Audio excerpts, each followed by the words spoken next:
back to normal, so obviously we're back to normal and we can, meet in person and all that type of stuff. But, a lot of guys have reached out to me and wanted to do a Zoom and go through some football stuff that couldn't get to Pittsburgh. So, hopefully this will help some guys out. And this is just kind of how I see the receiver position through my lens, right? I'm just authentic to how I teach it, and how I learn the position. Okay. So, for me, just bio real quick for you guys who haven't known me or anything like that is, I had to really learn the receiver position from the bottom up. I mean, this is only my second year coaching receivers at the Division I level. As a high school head coach, offense coordinator, things like that. Always worked with the receivers, but most of the time I was really with the quarterbacks, working quarterbacks. So I've coached for 11 years now. But one of the things was growing up, I always was a running back, as a player, and they kind of switched me my senior year. I moved to receiver. So I went out to California, and was really green at the position. But I had a basketball background, and I really taught myself how to be a receiver through basketball. And when you look at some of the greatest to play this game, I got them up here on the screen. Devontae Adams right now, he's the guy right now. Jerry Rice played basketball in high school. Randy Moss was a great basketball player in high school as well. And then you'll see a picture of Jordan down there. And, most people think that you just get open with speed, right? Oh, he's fast. He's, it's all those intangible things. But one of the things that I've really seen over the years, coaching receivers and working with different guys that have basketball backgrounds, everything really starts from that triple threat position that you learn on your first day of basketball practice. You can catch the ball. When you catch the ball, you can shoot the ball, dribble the ball, or pass the ball, triple threat position. So you see Michael Jordan down here at the bottom of the screen in that triple threat position. And really, if you watch any elite basketball player, right, and if you've played basketball, you can set up your shot with just a jab step, just to create enough space, right? We always talk about it's about space and separation. So how does a guy, Jerry Rice, Devontae, that aren't 4'2", 4'3" guys, right? How did they get open, right? And we kind of just we're going to talk through some of those things today. So the big thing for me is really understanding how to break down this position and make it simple, because you got to make big plays, right? And you can't have a lot of things in your mind when you get out there. You got to be able to break it down and play fast, but also have, great fundamentals and techniques, especially when the talent gets equal. Okay, so as we go through this, all right, just some receiver standards, just simple stuff for you guys that coach high school, how do you create your room and talk about how you're talking to the guys, right? We talk about how you play without the ball determines how much you love your teammates, right? For that just eliminates the ego in the room, right? There's a lot of ego, but, we look at our receivers like an elite basketball team. We want guys that have all types of different strengths. We don't want the same guy, right? We want guys that can all do different things, and we, accentuate their strengths, right? Layups and dunks, to me, that means, layups are the simple plays, right? Coach Norvell, who's the head coach at Florida State, was my receiver coach in college. And one game I complained about getting the ball, and he goes, well, what about that one you missed? So it's all those easy plays that add up at the end of the year. And then obviously you got to make those big plays, the dunks. Dominate the perimeter. We're physical as hell. And what we do, 100% ball security, taking care of the ball, that's simple, right? Insurance policy, right? Everybody talks about the receivers are divas, all those things. But when the game's on the line, you're going to throw that ball up, okay? You're going to throw the ball up, all right? And then dominate on special teams. I've actually been offered jobs because I sat in the front row of special teams meetings when I was a player. Okay, so special teams is important not only, in your career for your players, but after your career. That shows that you're a team guy. We want team guys. All right, so just simply breaking it down, how I break down each thing to the guy to make it very simple for him. Catching is your performance, blocking is your pride in the team and yourself and your family, right? Your people don't want to see you getting bullied and thrown all over the ground out there. Okay, stance and start is your platform, right? That's how we got to do anything. Anything starts from our stance and our start. Releases provide you an opportunity to get open, right? Route running is your precision in the route, right? Everything's vertical till it's not, right? Snapping it off, right? Being detailed, being in the spot you're supposed to be. Ball security, right, is protecting the football, and then run after catch is passion, right? So just trying to take you through some things that will help you go through this position. Then you guys got questions at the end. I want to kind of make this, open, right? Stance, start, stack, and stem, right? That's how you get started. Your stance, your start, your stack, and your stem. right? Boxer stance, right? We teach two different stances. All right, so boxer stance, right? You're more squared up, your feet are in the grass, you're making sure, right? Your hands are over that guy's hands and you're in a position to get press coverage, right? Okay, track stance, right? Now we're all our weights on our front foot, our leg is loaded, our cocked, we're ready to be shoot out of a cannon, right? So a lot of times, right, I'll see guys teach the same stance or not care about the stance, but why would you do a stance in 100-meter? You know, like everything that you do, if you talk about running a fast 40, if you talk about running a fast 100, it's all about the start. And so if you get a free access corner, why not eat up the cushion and get in the best possible stance you can to do that? Why not change the stances, right? Now, sometimes you can, it's late, the guy presses you late, things like that. But if it was me, you know, I hold the NCAA record for yards per catch. Anytime a dude played me off, I was getting it low and loaded and getting shot out of a cannon as fast as I could to get up on them and run past them, right? I don't want to be in a uptight position, hands all locked up. I want to be ready to fire and get loose and get out of there, right? Stack, right? We always talk about getting on top of the defender as fast as we can, holding our line, right? You want to finish where you started, right? And then stem, attacking and using the defender's leverage against them, right? Always want to use the defender's leverage against them. All right, so how we teach the releases, and I'm going to show you some video too, okay? But you guys can write this kind of down and then we'll go through and I'll show you some of the video on how you do it, okay? So everybody thinks, okay, everything is the same, and it doesn't really work like that, okay? I teach, these are the ones that I teach, right? That I know, like the back of my hand, and I can teach and fix them if they don't work and be able to help guys out, right? So how we start these paths, right? You always want to start on a vertical path. You want to be going forward, right? So speed release is the first one because you want to get off the ball, right? Anytime you can, right? Free access, or if you're better than the guy and you feel like you can just run past them right now, you want to speed release, right? Foot fire, right? Now we're getting our feet in the grass, right? Now we got a harder corner and we need to kind of set them up, right? Set them up. We want to work half the man, cut the man in half, work half the side, right? We don't want to work against two arms. We want to work against one arm. Freeze release, okay? A freeze release. That's any type of subtle or sudden step off the ball, any type of hesitation move. We work a freeze release, okay? So now the guy's kind of there. I don't know what he's going to do, right? He's kind of motoring, pedaling slow or trying to hold me up, and I kind of freeze him and then move off the spot, right? But I still take that step going forward when I freeze them, right? Run them, okay? What run them means to us is we're just going to take them one way, keep our hips square, and we're gonna take them in or take them out, okay, on a run them release, and then work them off that spot, move him off his spot, right? We got a stronger guy, but he got bad feet, okay? Think that. Cage is hat, hip, and hands, right? Cage. Okay, you saw, you know, back in the day at Tulsa, Coach Malzone, we used to always use the cage release, right? A lot of teams have started to use that, right? I saw Alabama use it last year with Devontae Smith, caged the guy, then shocked and shed him, let him go, and then ran his release, right? The old Michael Irvin release, bully him.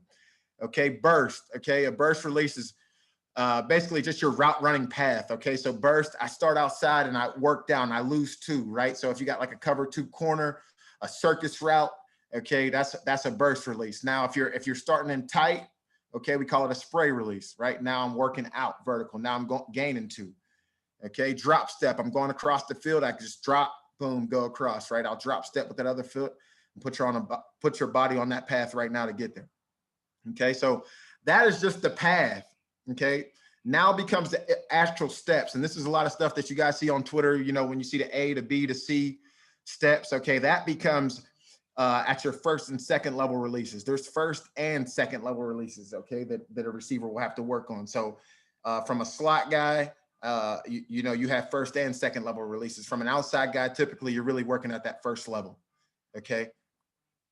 All right, so A step, okay, as we get into the jab steps, we're talking about jab steps, right? So if you talk about how violent do they need to be, these steps need to be violent. You really have to work on and train these steps for your athlete to be violent off the ball. I remember, you know, Coach Norvell would always say, man, you only got one move, okay? Because in basketball, all I did my whole entire life is I want to be Allen Iverson. All I did was work a crossover, jab step, crossover, jab step, crossover. So when I got on the football field, a lot of the time, all I did was just do a jab step when a guy was pressing me, a step, right? That's a single stick one way with your left to right foot, just a single stick. Okay, now where this helps guys at, right? So last year I was at Hawaii, we had COVID year, and I was able to go out there and point to guys and tell them A, B, or C and give them what they could do off the line based off what I saw on film from the guys that we were playing against, and they had the advantage and we did not get pressed because I could show them exactly what they know what an A step is, what a B step. A B step is double jab. It's left, right, or it's right, left. Okay. And we all use different terminology, but we learned ABCs, right? That's kind of like the first thing we learned in kindergarten. 1, 2, 3. Everybody remembers that. Okay. So it's not like stick, shift, transfer your weight this way. It's just B step, left, right, or C step, right? Triple jab. That's left, right, left, or right, left, right. Okay. So now you can use this at the release point, the top of the route, okay? And the key to separation is your jab step, right? Anytime you see a guy separate at the end, he's typically jabbing or giving some type of a push off, okay? If he's not just running by him, okay? Close the space, don't make moves on air. We always work half the man, right? We always work against the leverage. All right, we want to win with our feet and just have a plan for our hands, okay? If I got a guy who can win with his feet every time, they can't touch you, they can't stop you, okay? But we need a hand fighting strategy, okay? So long arm, right? If you've ever been a gunner on punt team, long arm, jab his ass, get out of there, okay? Wash, okay? This really helped if you watch D linemen, right? D linemen, they get the strong offensive lineman, tackle puts his hands on them, 2-hand wash. Boom, we're just washing their hands. We're trying to mirror their hands and move them, okay? As we're on the move. Club and rip, simple, boom. Key in the elbow, boom, ripping through. Club and tight swim, boom. And really, when you go through these hand fighting strategies, we're just finding the best one for each guy if he needs it, right? We're just, you know, if it rains, he got a raincoat, he got an umbrella, he got rain boots, you know, we're just keep adding things to that guy's skill set, right? Cage, right? We talked about cage. Okay, I skipped to pull through. Okay, so pull through, I had a kid, Rico, last year. He was a really strong kid. He could grab your elbow and he could pull you through and rip through and run right past you. Grab that elbow and actually gain momentum and go past you. Okay, he's with the Steelers now. So if you got a stronger guy who's really strong, he can pull that guy's elbow and pull through. Okay, I saw back in the day, Billy Gonzalez, he used to do a lot of it with the receivers down there at Florida. Okay, studying their film back in the day, they're Indy. Okay, grab the towel, right? That is cutting down the surface area. You're going against a stronger guy, you can beat him. Boom, all I'm doing is just avoiding that 2-hand strike. I'm dipping my shoulder, right? I'm cutting down my surface area and I'm slipping the guy. Okay, getting skinny, all right? Hand on hip, okay? So now this is why we're in phase, running the route, okay? If his hands on my hip, I'm gonna swipe, okay? Swipe and push it down. If his hand's on my shoulder, I'm gonna swat, okay? Swat, right? Tell him like a bug's messing with your ear, right? Boom, get his hand off you, okay? Hands on end breaking routes, we're gonna swing, we're gonna push that back hip, okay? So we say swipe, swat, swing, simple, right? Swipe, swat, swing when we're talking about end phase route running, okay? All right, contested catches. I'll show you guys some of those drills, okay? But this is really the thing that I think kind of separates what we've done at a receiver position here, just at Pitt in this, just in the spring since I've been here, okay? Everybody talks about receivers catch the damn ball. Everybody gets mad, right? Everybody's upset when the receiver doesn't catch the ball. But typically I've traveled all over and seen a lot of different receiver coaches and worked with a lot of different receiver coaches. We do most of our catches on air.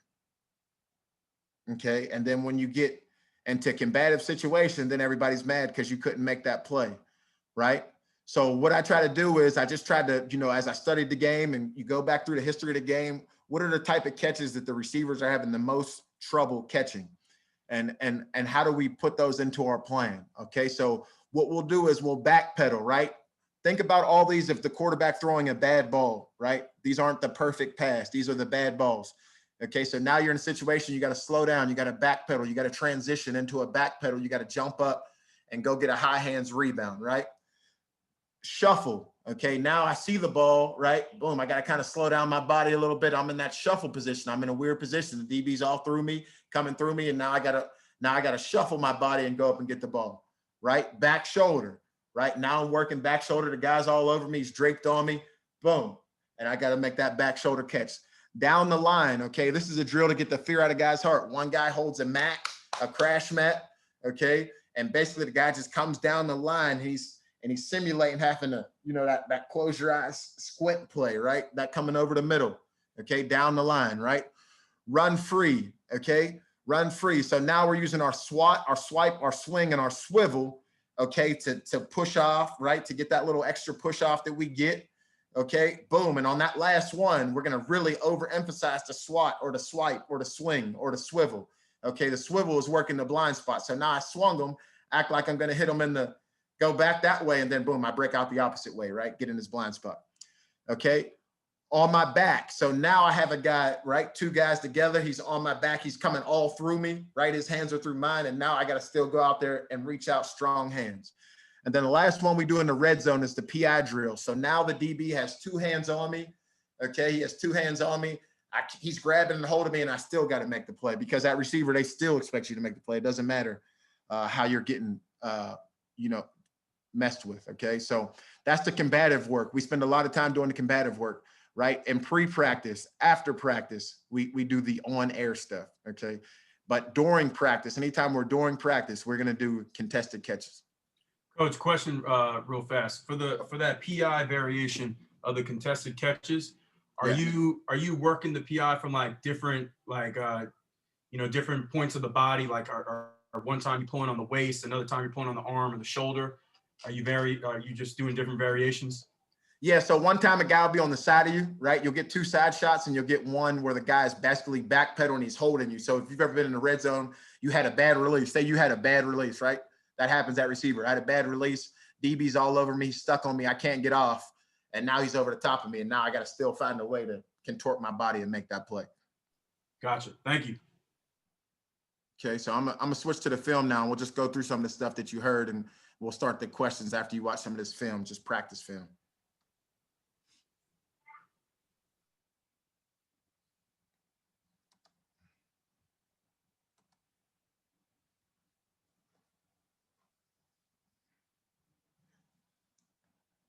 Okay, Coach, we good? No, you still got your normal screen up. Okay, hold on. How do I go back?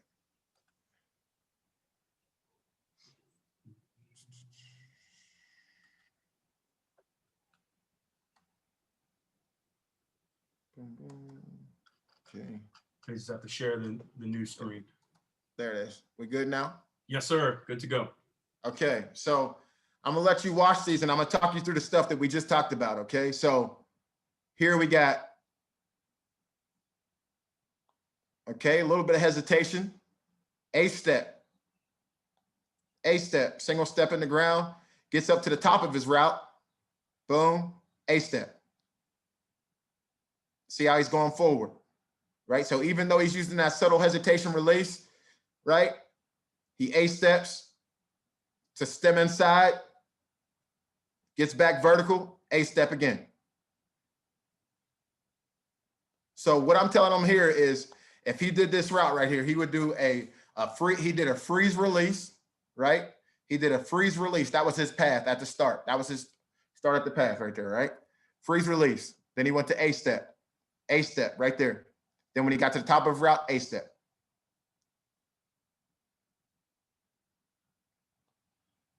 So freeze to the A, right? Single jab. Watch the feet, just watch the feet. A step. A step is a single stick, no breakdown. Okay. Now we have a foot fire. Okay, foot fire, right? Subtle foot fire, real quick. He's working half the man, B step. Foot fire, B step. Top of his route. We're in the red zone, so we got time. He B steps from there to give him what? The slant illusion. The illusion of the slant, right? Slant fade territory.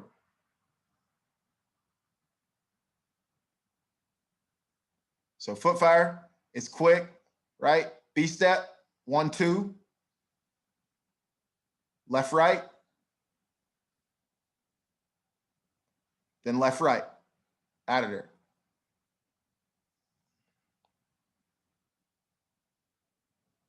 Okay. So foot fire again. B step, stem, boom. B step. So he goes foot fire, right, left at the top of the route.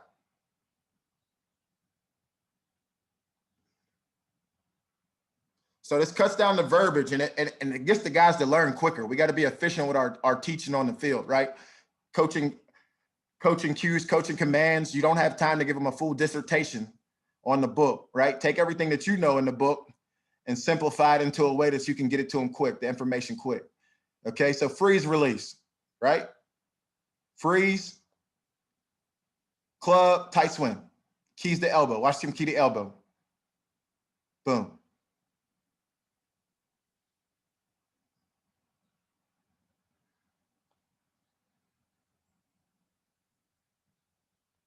Right? So you've seen a multitude of different releases now. This is just all in the same practice. This is the same day.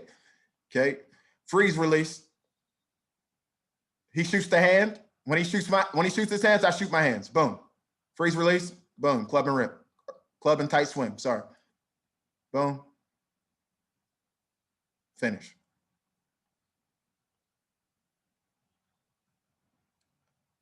Okay. So we have multiple ways that we teach the foot fire. We teach the quick foot strikes, right? We teach the violent high knee foot strikes. Now you see the violent high knee foot strikes with a B step. Boom.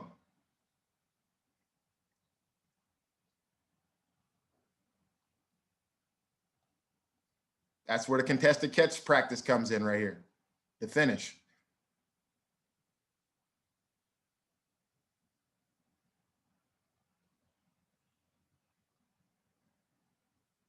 Violent, violent, violent, violent. Got to teach them to be just like D linemen. Violent, violent with everything they do.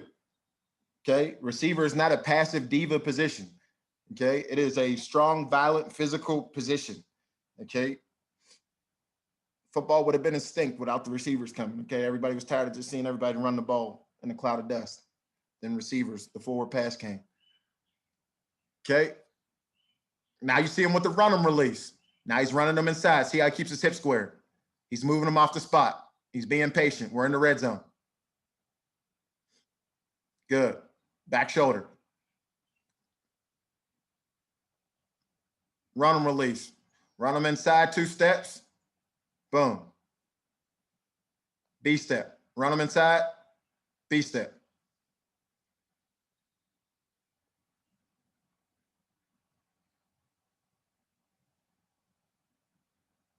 Okay. Any questions before I go to the next thing?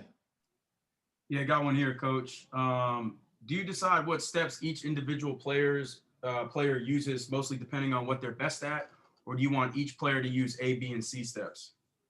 I teach them A, B, and C steps. I teach them when it's supposed to be vital for them to use A, B, and C steps, right? I give them the information, right? I teach them all the release paths that I know, right? I teach it all to them.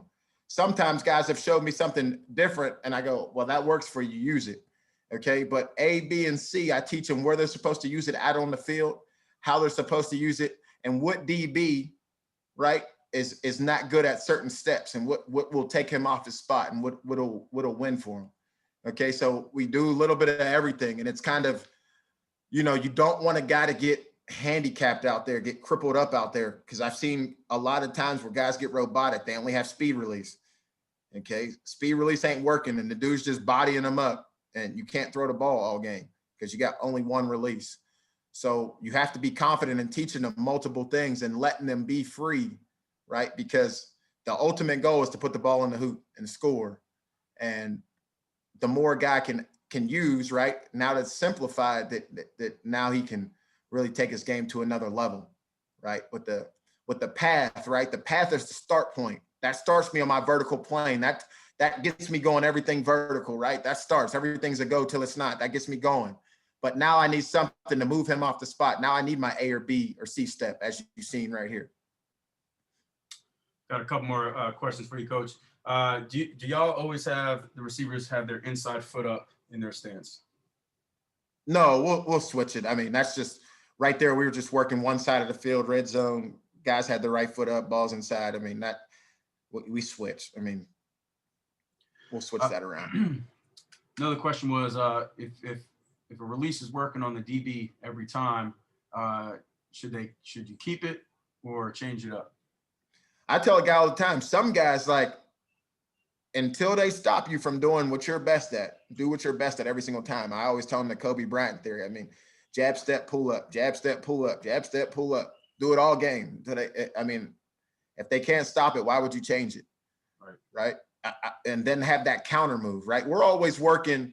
We're teaching, we're training, we're working on the negatives, we're accentuating the positives. When the positive, right, the strength, when you're in that situation, when you're in that man-to-man combative situation, you use your strength, operate in your strength, use the thing that you know that's going to work for you, right? Absolutely. Now, if he takes away something in the game, now you know that I have a couple other counter moves. I got some other stuff in my bag that I can use. You see what I'm saying? Oh, yeah. Last question here, Coach, was asked, when do you have your guys peak for the football? I think that's really a field thing. I don't think that you can really, like, I think that's a natural, that's guys playing certain levels of football based on how well they do that, right? That's what'll dictate the certain levels that you can train guys' eyes and how they catch the ball, their hand placement, things like that. But it's going to be hard to say peak here, peak there. Right. I mean, I don't know. Coach, another question came in, and then we'll grab this one, and then we'll move on. Do you teach them releases based off coverages, and if so, how do you teach them to recognize coverages? Well, everything off of the coverages is first, how's the corner playing me, right? Is he a trap corner, a free access corner, or a press corner, right? The corner levels, right? And then when he plays press, how does he play press? Is he hard inside? Is he motoring off the ball? Right? Is he patient? Is he putting hands on me? Right? So there's ways that you teach it from, okay, I'm the outside guy, and this is how this guy is going to play, right? Then there's the safety rotation. What do I see when I'm in my stance, right? Keying the safety that the O-line, the running back, and the quarterback are keying. I'm able to key him as well and give me that coverage indicator pre-snap, and does post-snap, the picture that I took pre-snap, still stay the same, right? And I think most guys, when you first get out there, right, there's a progression at receiver, just like there's a progression at every position. You just want to get on the field and make a play, and you're just an athlete, right? And then the game starts to slow down for you, and you're able to see those things as you train it, right? But you can't train it no other way other than breaking down the film with the guy, right? So I coach quarterback, so I love to just sit in there all day. So we had some young receivers who played last year, and they were great athletes, right? And they made a lot of plays because they were great athletes.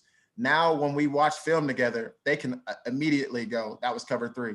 That was 3 strong. That was 3 weak. That was press quarters. That was this. That was that. They know, boom, because we're sitting in there. And every single time before the play, what is it? Boom, as soon as the play starts, I stop the film after a split second. Okay, what is it now? Boom, and you just keep training their eyes. Now in their stance, they're able to think about that, right? So now they're not screaming, I'm open, and don't have a clue why they're open. They're just saying I'm open. Right now, they can actually go to the quarterback and say, man, the safety did this, the corner played me this way. Boom, this is why I should have been open here. Absolutely. Yeah. You got, let's get this, another one just came in. Okay. Do you allow your players to try out steps early in the game to find their rhythm to set up the DB? Or do you allow them to have a go-to move in crunch time? I want their best move to be what they start the game with and what they finish the game with. I want them to have confidence in their best move, that they can do their best move on anybody in the country, okay, at any time, that they need to use their best move, right? You wouldn't tell somebody not to use their best signature thing, right? So I want them to use their best move when their best is needed, in the biggest game and the hardest situation. I want them to be able to do that, right? We teach other things. So if their best is not working, or someone is really bad at something, we played a team last year. They had this corner that was really good, but every team that he played, they released the same way into him, right? So I saw on film, even though the guy might not have been getting the ball, right? This is our job as coaches. We're supposed to gather information, right? I saw every time that they used this release on him, he got beat. Now the ball didn't always go to that guy, but he got beat every time they used this release. So I said, look at this, fellas. Let's really look at this. Let's really work on this release this week and use it. And we ended up having a big game against a kid who really didn't give up a lot of yards by using a release that we saw on film that typically teams weren't throwing their guys the ball when they actually did beat them. Mm. Good stuff. Awesome stuff, Coach. Appreciate that. Okay. Let me get into just some drills and stuff. Yep.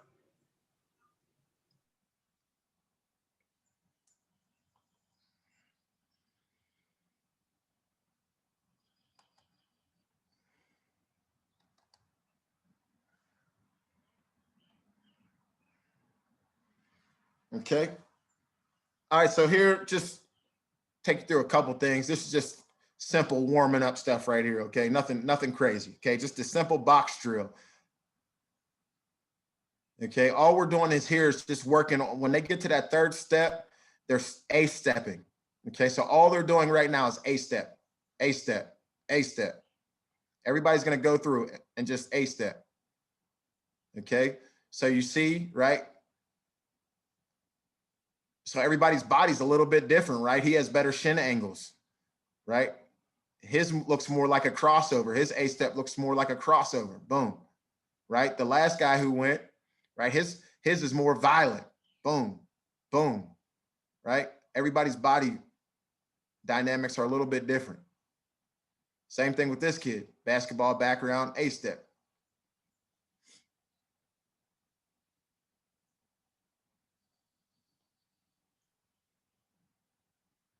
Now we're working C-step. Okay.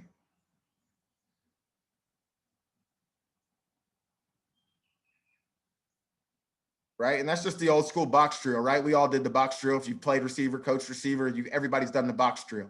We just do it in a way where we train I train their minds, right, to always be on A, B, C, okay? A, B, C. A at the line, B at the line, C at the line. A at the top of the route, B at the top of the route, C at the top of the route. The old school, slow breaking down, that was out when I stopped playing, okay? Because people found out that you could break down, right? Right? When you saw those little quick receivers, you saw guys that played basketball, they could break down in 1 step, 2 steps, right? Ocho Cinco, right? Those guys, Terrell Owens, basketball background, T.O., right? Randy Moss, they could break down in 1 step. You didn't have to do the pitter patter your feet and go around the cone and go slow, right? So now you see a lot of guys that are being elite, Keenan Allen, Devontae Adams, right? They're just sticking their foot in the ground and going, okay? You don't see a lot of breakdown from those guys. So we're training that here.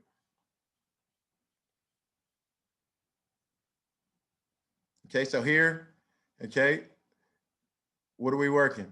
Okay, this is early in spring, just teaching them. Okay, now we're just going up, contested catches. Right, just get used to training it. We're not killing their legs, right? Boom, ball's coming quick, bad ball, simulate bad ball. Boom.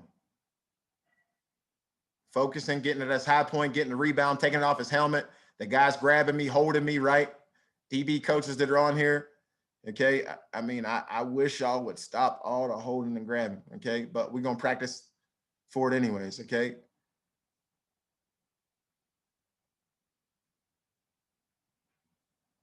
Good, okay? So now you see the shuffle. Now I'm in a shuffle position. I'm slowed down. Boom.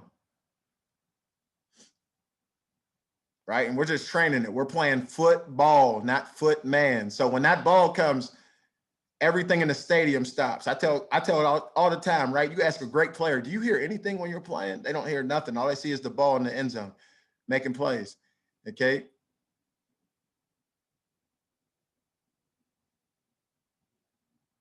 So we're not worried about the guy grabbing us. As soon as that ball comes, it's all about the ball. Okay. Now we're going back shoulder. Okay. See, he's bad. He's playing with the guy too much. Boom, right there. Back shoulder.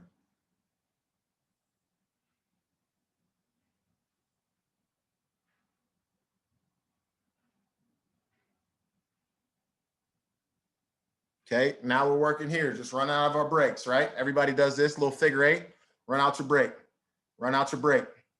Run out your break. We got to run out at the top of the route, right? He's got to keep those hips a little bit lower, but he's running. His feet are moving. Okay. A-step.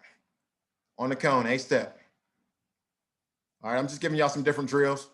You can stop me when you got questions about a drill or whatever, but just give me some different drills that we do. A-step. There's a few questions here in regards to releases again.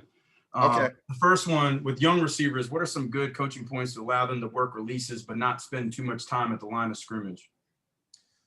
Well, the key thing is that we're getting speed off the ball. We're not doing anything at the line, standing there, stopping. We're going to always take that step forward.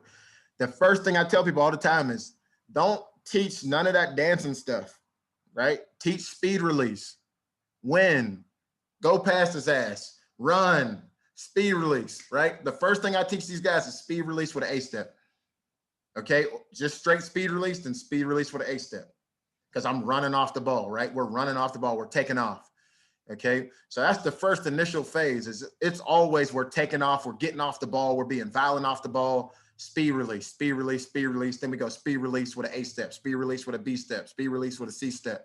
But we're getting down the field, right? So I think you got to teach the initial attack first, the mentality of we better get off that damn ball and be violent when we get off the ball.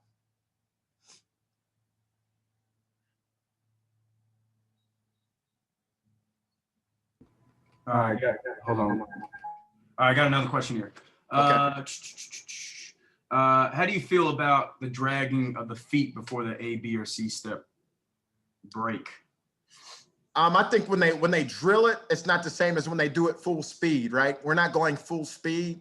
So sometimes you get caught in that drag a little bit. And sometimes I don't really want them to be, right? Because I'm a full speed practice guy. Now, like anytime we're in 7-on-7 team, anything that we're doing and it's full speed, we're getting evaluated by it, right?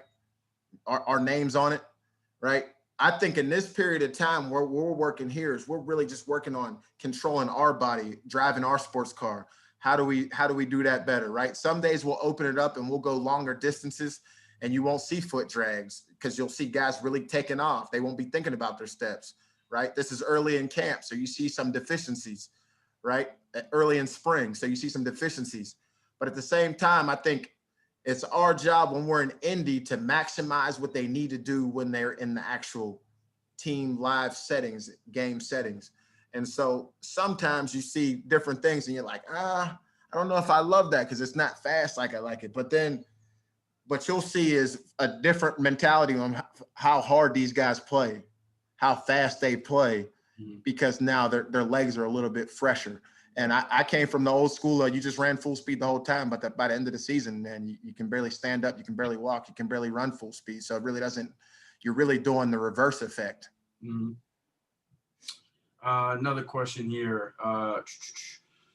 When you're coaching the A, B, and C step, do you tell your receivers to plant on the inside of their fit, their instep, or do you let them do that themselves?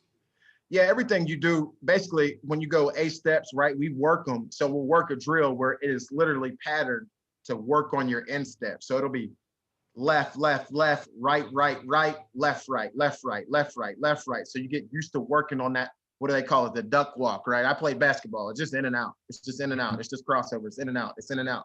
Okay. All right. So, I've been in places where guys are like, well, you're not talking about insteps. Well, okay, I know a million receivers that don't know what an instep means, and they can route up any guy you got out there, right? So you work on that, you train that movement, right? Not everybody has that ankle flexion, that shin angle where they can really, dip and bend. Like you saw number 3 when he did it, he's a natural. He's a freshman All-American, right? Right. The freshman All-American is going to be different than the guy that I coached at the FCS level or the D2 level or the high school level. He's not going to be able to just boom, break his leg down in like that and do on his insteps. But as you train it, right? As you train it, you'll see some of these guys who are stiffer be able to really make those sudden decisive moves on their insteps and be able to stick their foot in the ground. And that's what you try to train it. You train it one foot at a time, then both feet working together. Boom. And then you train, right? Now you get the upper body involved. Now you get the arms involved. Now you get the head involved, right? There's a lot of things to go, but it starts from the ground up, right? You got to get those steps in the ground fast, quick first. I hope that answers your question. Absolutely. And coach, there was a few coaches that came in a little late. Could you just once again just review the A, B, and C steps, please? Okay, so A step is a single jab step, right? B step is a double jab, so left, right, and a C step is three jabs basically, right? So left, left, or right, left, right. Okay, and basically we work those moves half the man, right? It goes all the way back to the triple threat move in basketball, right? You jab, right, to move a guy off his spot. That's how you create separation. It's not just a speed thing, right?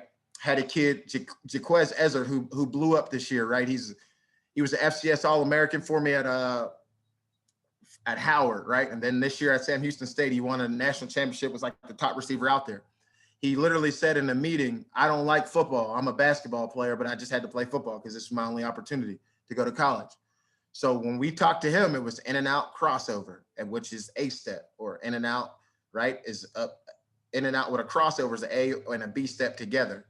And he would do those things. And he was not, at that time, he was not a 4-4 guy. He was like 4-5, 4-6, and he really worked his craft. But it took him to an All-American level, an elite level early, because he translated that in his brain to work in those A, B, C steps and create a separation from guys. When he lacked in speed, when he went against the faster guy, he was still able to beat him with those violent jab steps. Good to go, coach. Good. Yes, sir.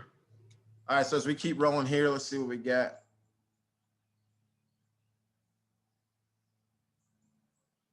All right, so I talked about working the violent high knee foot fire, right?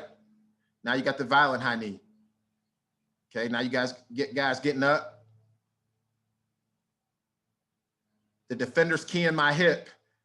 If my knees raise up, I kind of messed up his eyes a little bit. And then I jab violently at him. He doesn't know what that means. He's like, oh, what does that mean when I get violent with my knees up? Right? Watch 3 right here. Boom, violent with his knees up.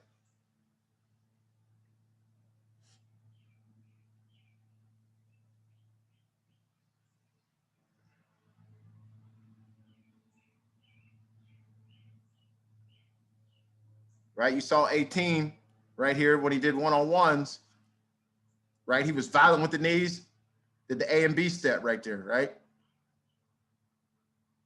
Run them, release. Run them one way, A step. Run them, A.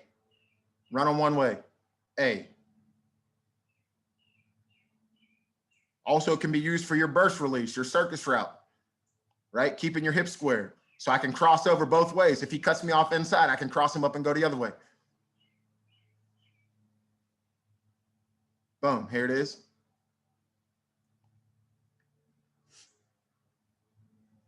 See how the hips stay square. You can tell who's not trained at it and who is, right? So now you see a guy right here, square it up, square it up.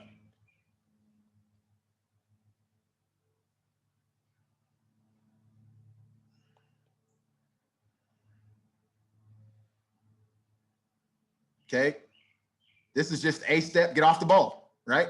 We talked about what? Okay, A step, get off the ball, boom. A step, speed, get off the ball.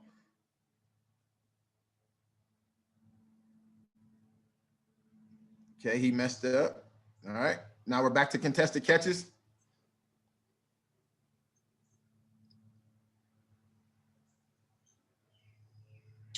Coach, got a couple questions here. Okay. First one, actually a few. First one, for each practice during Indy, do you have a specific order of what area of wide receiver play you want to accomplish? Like, do you always stance with start and always start with stance and start drills, then go to releases, etc., or do you alternate what you start and what you end with? We have a pre-practice plan and a post-practice plan, right? So a pre-practice plan is going to take us through everything that we need to do from a stance, start, footwork,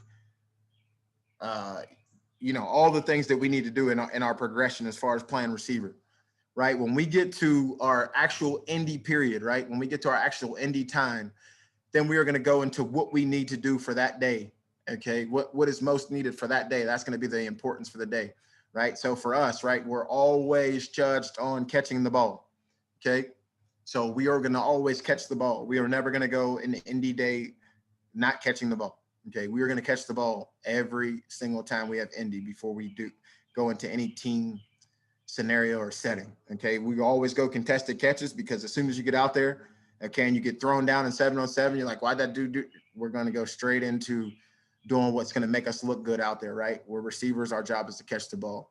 So our blocking progression, how we do blocking, okay? All right, I'm gonna give you guys the secret. I teach them how to do all the blocking drills day one of when we get equipment, okay? Day one, all right?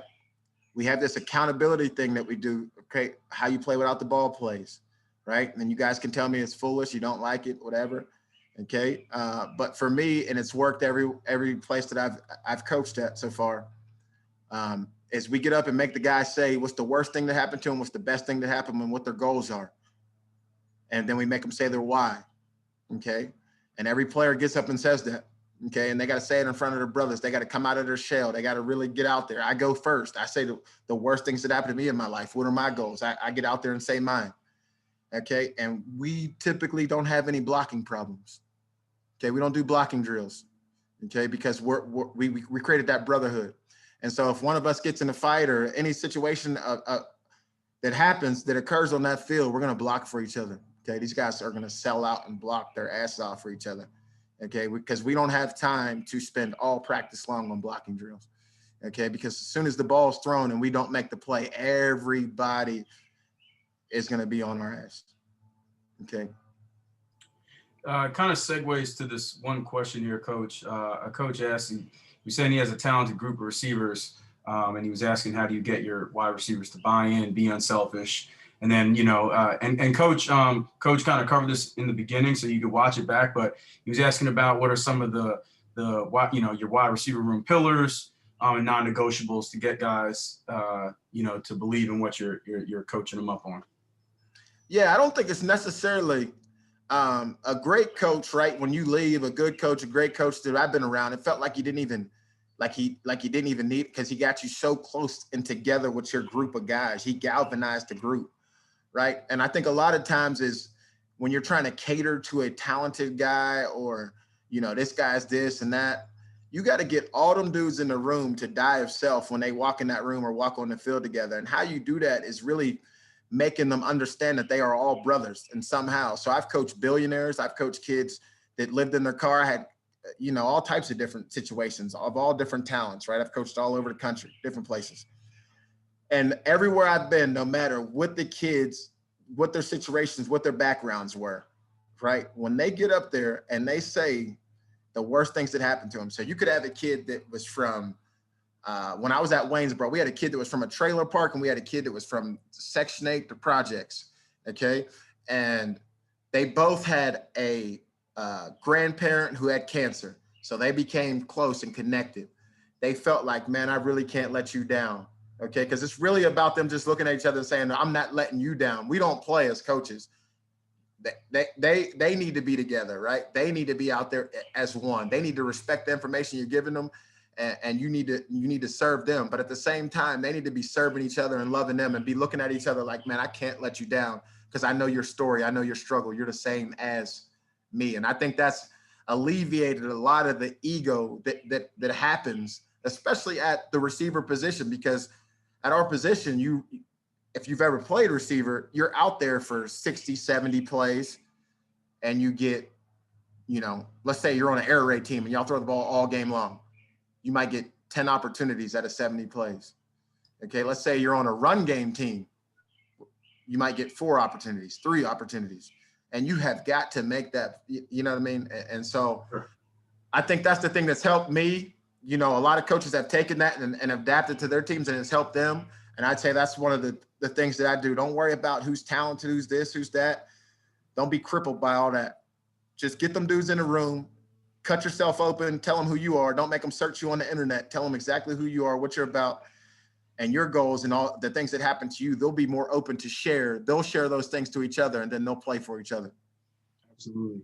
Hey, you bring up a good point because it's definitely a position where, you can easily get frustrated because like you said, I mean, if you're on a team that throws the ball all day long, you still may only get 10 out of the 60 plays coming your way. So, you gotta buy into everything else. And I think that's a tremendous point about being open and showing them, it's more than just, what you can do from you on the field. Yeah, I mean, we've really switched from, like at first it was just like, okay, we know who the star player is on the team. Now kind of everybody's has their own. I mean, other than the offensive lineman, pretty much everybody has became a selfish position in football, right? Because everybody has their brands, right? Name, image, likeness. Okay, everybody is like, man, I got to get it. I'm the star. Everybody's parents tell them that you got to be the star, right? Because they see, just dollar signs. They don't really see role players anymore, right? Nobody really sees role players anymore. But when you get the guys together and they understand where do they fit on the team and they're making a valuable contribution, right? And they know each other and they're together and they get focused on that winning mindset, that together mindset of everybody eats. We can all make a play. We can all do something to change the game, right? It's about, right? I tell the guys, like, who cares if you had 100 catches if we have no touchdowns? I mean, I don't care about catches. I want guys that score touchdowns, make big plays, right? Change the game, right? Do you change the game on special teams? Where can you change the game at to help us win the game? And I think when guys are loving each other and serving each other, they're more in tune to do that and turn off their brand, to do that. Absolutely. And there's another question here, Coach. I know you're kind of getting into it, but just some coaching points for stock blocking. Stock blocking. I mean, it's really about you want to get stripe to stripe with that guy. You want to have that 3-yard cushion of getting up on that guy. You want to take the path, right? Right. Stock blocking is a lion stalking the prey, right? I want to go up there violent, right? I want to be in a position to give myself a chance to give the runner a two-way go. I want my helmet under his face mask. I want to hit him on the rise. I want to get my hands in tight. I want to run my feet on contact. I want to be the aggressor. I want to finish in a strong, dominant alpha male position. I want him to know, like, damn, that dude, like, I want that dude to get out of the way. If I can put him down, I want to put him down, right? Because that DB might have had a plan, right? Like everybody, that old saying, right? You might have had a plan, then he got knocked out, right? So it's different for a DB from a standpoint, I just got to cover this dude. But then when you start putting a guy on the ground, you start you start really getting physical, violent with a guy. He goes, oh man, now he's worried about, is this dude going to hit me? And I got to cover this dude. Now you have that different edge to you. And I think, anytime you talk about stock blocking in general, right? It first starts with a mentality, right? You got to first start with the mentality of how aggressive and how physical and how violent you want to be. And then you get the technique down of stepping up on a guy's toes, working my feet, running my feet on contact, being underneath them, hitting them on the rise, shooting my hands, shooting my hips, thumbs up, all those things. Good to go, Coach. All right. Let me see what else I got for y'all.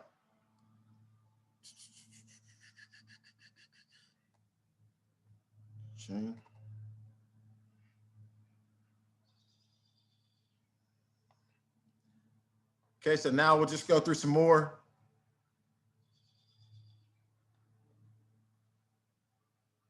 He did a good job here, right? Violent vertical attack, right? We talk about track stance. He's violent off the ball, right? His neck is bowed. Everything's going right at him, violent, arms, everything. Eyes are up through the DB, right? Gets up on him as far as he can, right? Before the clock goes off, we're in the red zone. So he can't get all the way up on his toes, right? But he pushes him vertical enough. Gives him a B step, left, right, and finishes. Okay.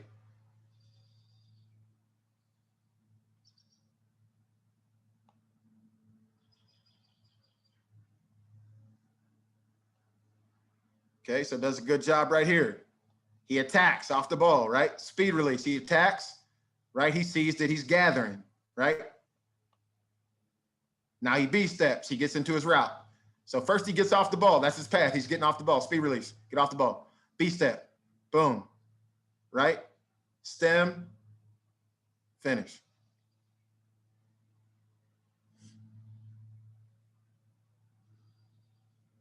He knows what? He has an inside route. He knows he has to get inside at a certain time, but he takes him vertical first, right? Gets him out of that pedal.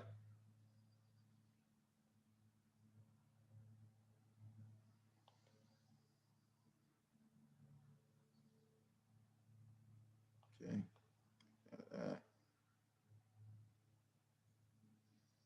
Okay. Watch number 6 here in the slot. Watch the slot guy, right? He's getting all the way to him, arm's length away. I say get to him and then dribble. Okay, so we're going to close the space. Close the space. Get up on him, right? Get up on him. Then the B step occurs. He does nothing on air. He does no wasted movement, no wasted time. He runs up on him. B step, doesn't slow down. Boom. Right? B step, doesn't slow down. Does a good job what? Working back vertical, making them think vertical again. Vertical off the ball. Gets to him, works a move. Vertical again. Sticks his foot in the ground, A step.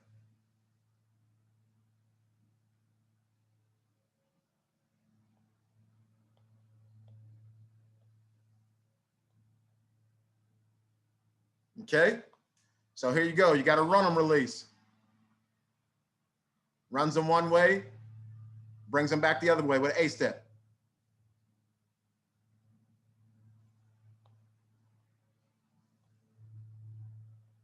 Run them. Run them. Move them off the spot. Then A step them.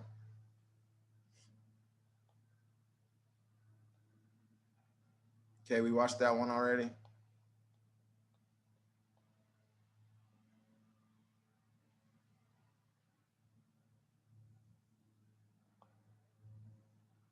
Okay, I don't teach this release. Okay, he liked to do this release. Really here, what you see is the back shoulder. Okay, back shoulder.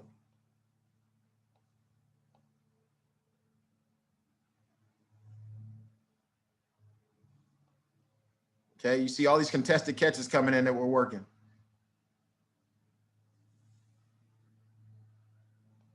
Obviously took that ball away, finished the play. Okay. All right. So young freshman, right? Young freshman. This dude was early enrollee. So me and him were both new in the spring. So we're learning each other, right? Foot fire, B step. He's good on his end steps. He's good on his end steps. He can play on his end steps. Right? Those young guys, right? It's really important, right? Doesn't matter if they're, I've seen it. Doesn't matter if they're NFL, Division I, FCS, D2, D3, high school. You have got to teach guys to not fight with that defender when that ball is on them, when that ball is upon them, right? That's why the contested catch drills are so good.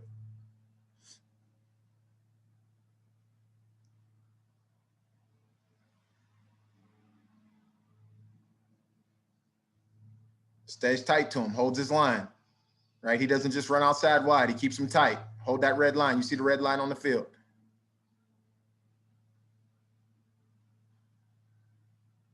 Right? He changes tempos here. Older guy, right? 5th year, super senior. Understands the tempo change, right? Okay, so there's progressions in what you can do with each guy. So we got, gets up to him.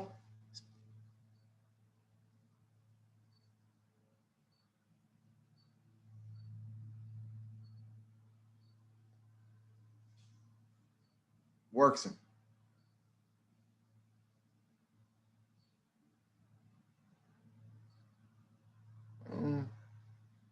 Okay.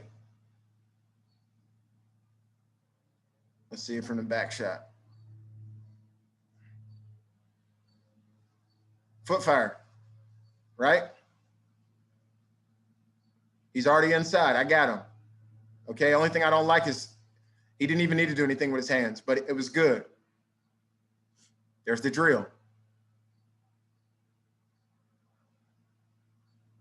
There's the finish. Keeps him tight, holding that red line. Doesn't let him push him out of bounds.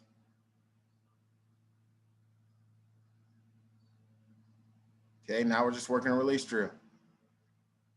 Right? We don't win until we stack. Okay? Right? Even, right? We want to stack if we can.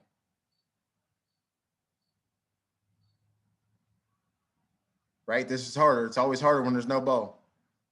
Okay? Run them. Now you can just see the releases. Run them. A-step.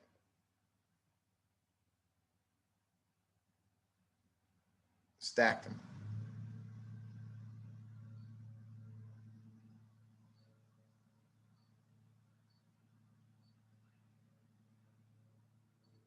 Right? Guy with quicker feet. Win with your hands, right? He's shooting his hands. I don't got to, if I can beat him with my feet, I won. He can't touch me.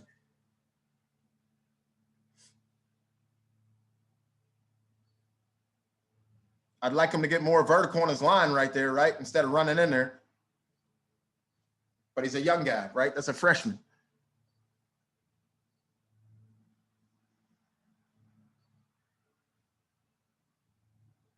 Now you see what? Older guy, right? So not only do you see the feet, but look at the head movement. Look at the shoulders.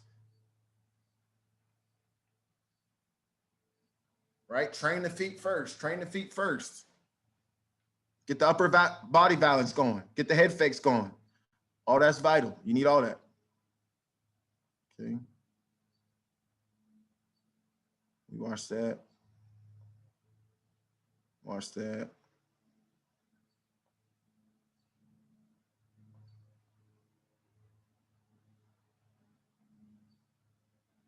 Okay.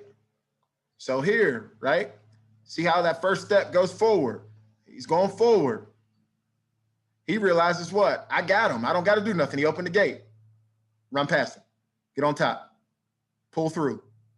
Boom.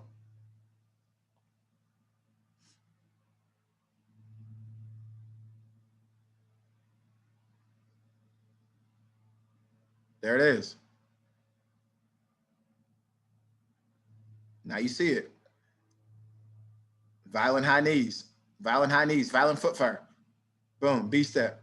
Get on top.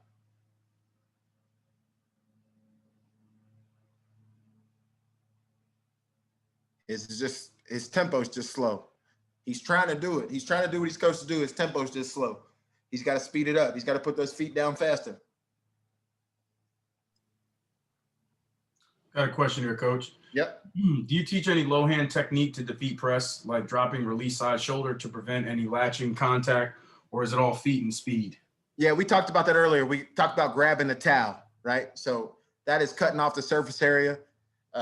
Making sure we get skinny. If a guy's a little bit stronger than us and we need to dip down, that's the old grab the towel drill.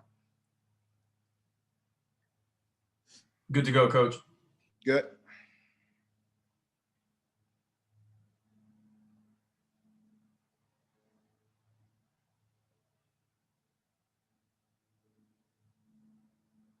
We watched that one too earlier. See it again. The violent high knees. Boom. Right there for you guys that just got on. We watched this earlier, but the run them release runs them inside, right? Red zone, we got time, right?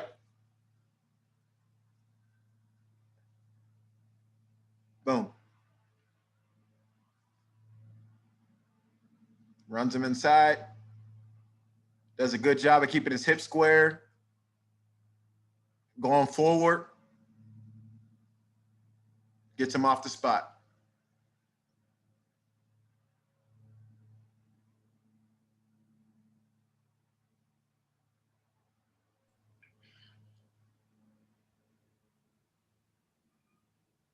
B-step, beat him.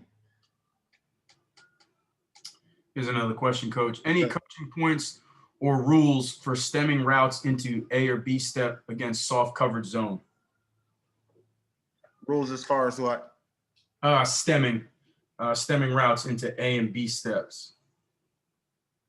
No, I mean that's when the snap off point occurs, when you get to separation. So if I had to stem at the top of my route, I got to do something, right? I'm typically doing something at the top of that route. So if I stem inside and I say I got a bang 8 or a glance, a 10-yard slant, whatever you call it, right? If I stem inside, I go inside of that defender, right? And now what do I want to do? I want to fight pressure with pressure. So I want to lean back on him, right? I want to use this momentum, right? He's trying to lean on me and push me down. I'm trying to push back out on him. When we get to the intersection point, when we get to the top of the point, right? When we get to that 10-yard point, Now I'm going to jab step. I'm going to A step, stick my foot in the ground and break and rip away from him, run away from him. Does that help? Absolutely. Another question here. When a DB has a staggered stance, like an aggressive pre-snap stance, is there a specific release you like to teach your guys to work against a more aggressive corner? Yeah. So where I was at last year, Hawaii, we went a lot of that. We went against a lot of that in practice. And they stopped doing it when we started using the wash technique, right, that the D linemen use. So we just started mirroring their hands.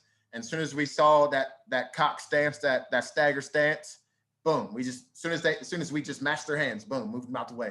And we beat them right off the line. Right. In the past, I would use, like my man just talked about, grabbing the towel, right, dipping, cutting off the surface area, things like that, because it worked for me. But as you train, coach different guys, you see different things that work, right? When we start doing that, it didn't matter the guy's really talent level, how quick he was. If you can mirror those hands and teach him how to, boom, you see his feet, boom, you see his stance, you know what's coming, and wash those hands out of the way, you automatically throw that guy off because he's lunging at you, right? He's lunging. If you're calm and confident, all you do is just mirror his hands, wash his hands, and move off the spot. And he's going the opposite way. So you already win.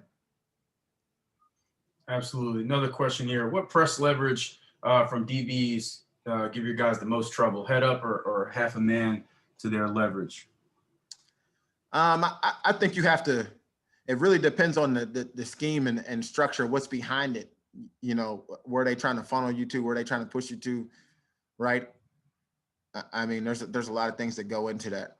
For our guys, I mean, they're going to have a plan for head up, outside eye, inside. I mean, they're going to have a plan for all three of those. But really what happens behind that structure. So maybe he's outside for a reason, so he can let you go inside and funnel you to a guy who's standing right there. When is the best time to use the grab the towel or low hand technique?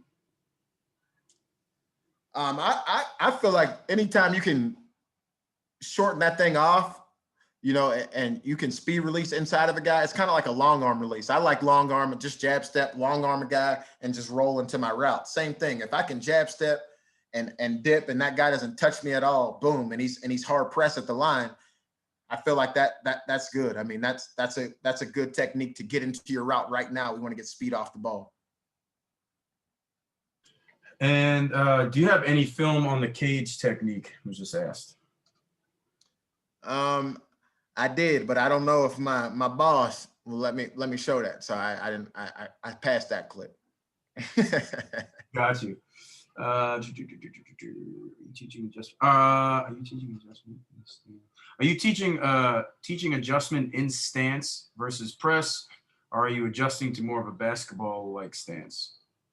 So we go boxer stance, right? We talked about two stances, right? We play a lot of press coverage every day in practice. So our guys should be elite at the time that they're ready for the season to start. I mean, we play a lot of press, right?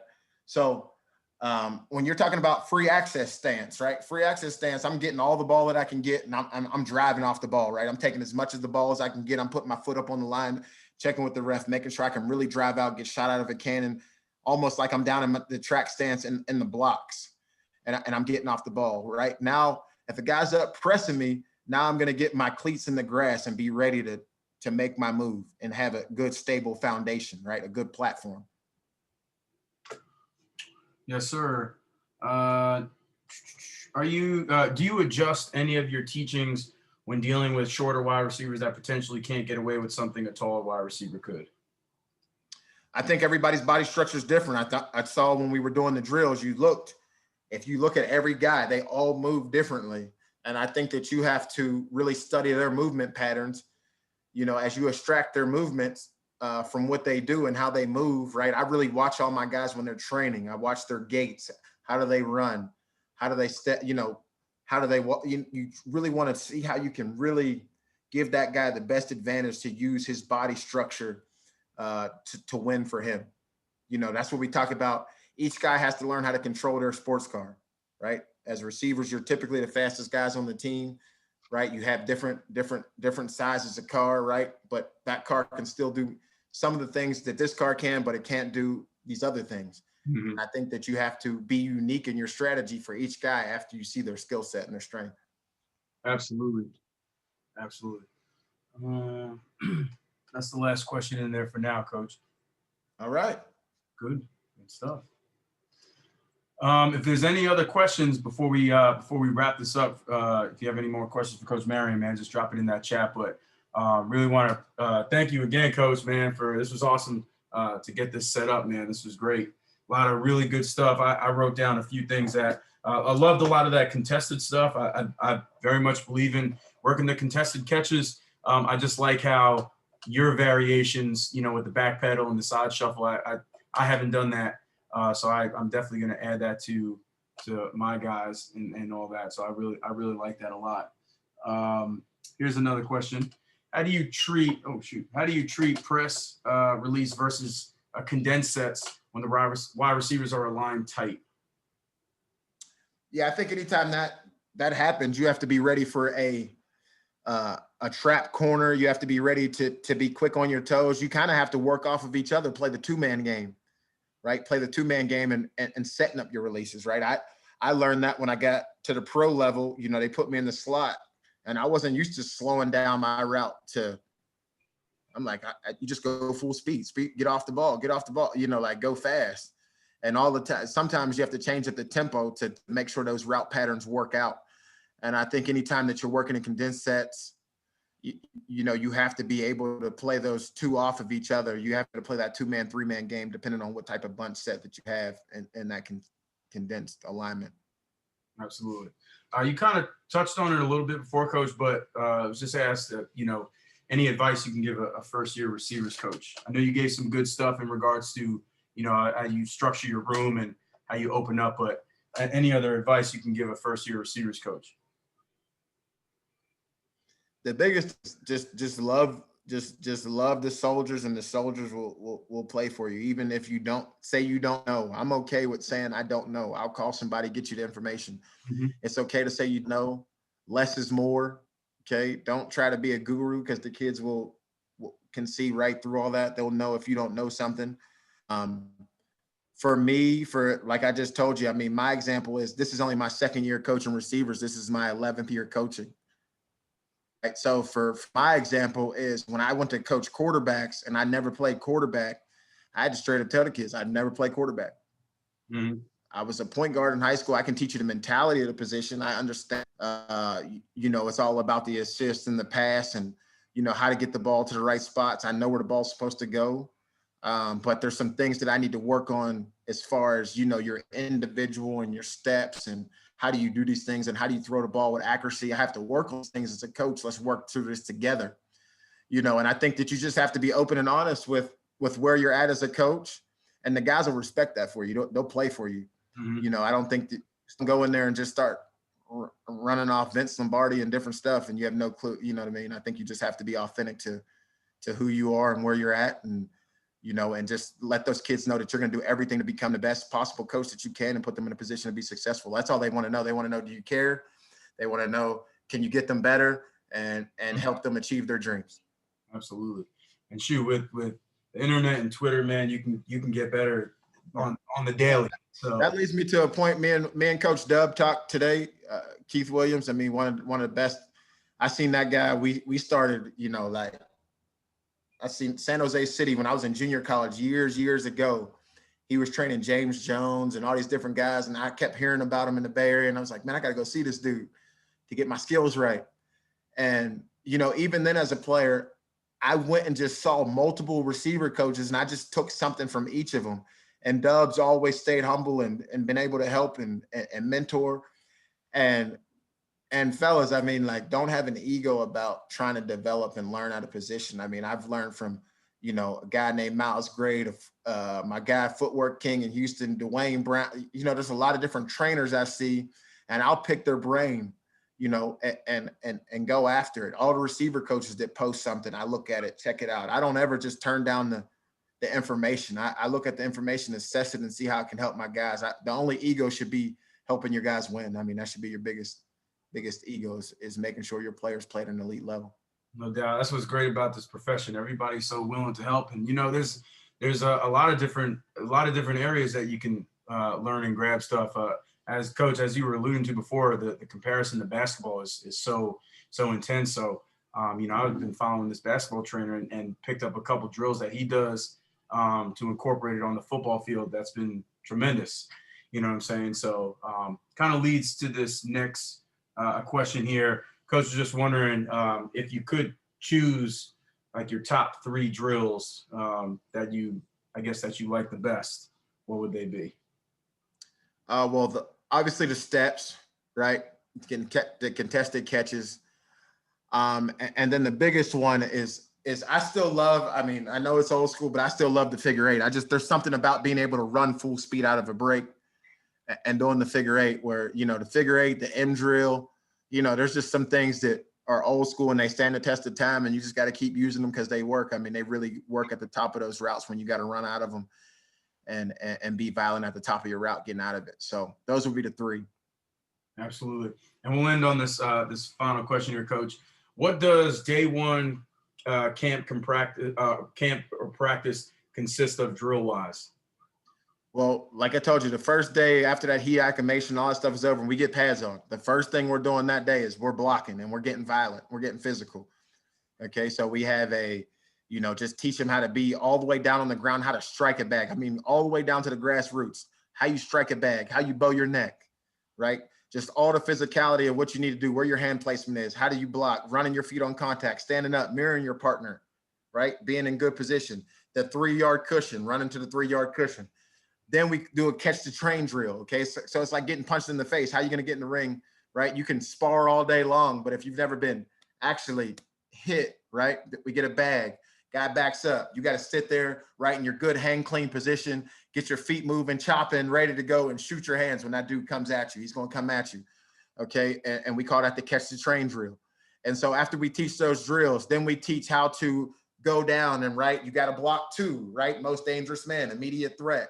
How do I block 2 when one or 2 comes, right? So we take them through all the progressions of what you need to do to be an elite blocker, right? And a physical blocker. What's the mindset of that, right? How you play without the ball determines how much you love your teammates. So then we never have to talk about it again. We go through all those things, we watch and we talk about it, right? And one of the things I do that helps guys play faster on the field, I'll go through the drills and demonstrate and do the drills and show the drills in my indie meeting before we get out there to practice. We don't got time to do a dissertation on the field. That is the players' time. You can't talk them into being good players.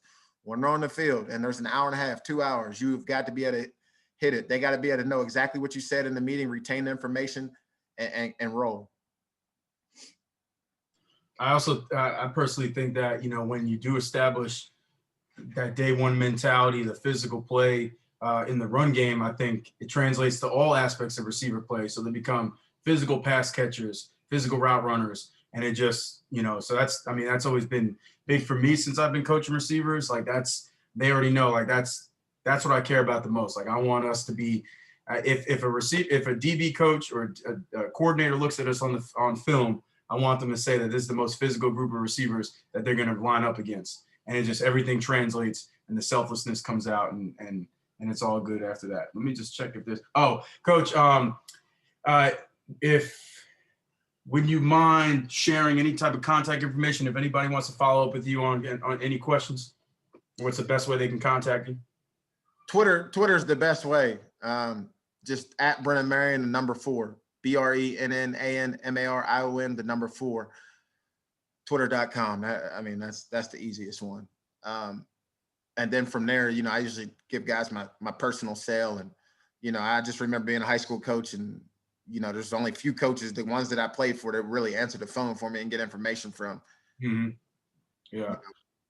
No, it's been tremendous, man. Like I said earlier today, man, I appreciate, our connection and the information you've provided me with and helping me become a better receivers coach, man. So, there's a list of guys that I'm truly grateful for. And that's what's great about this community, man.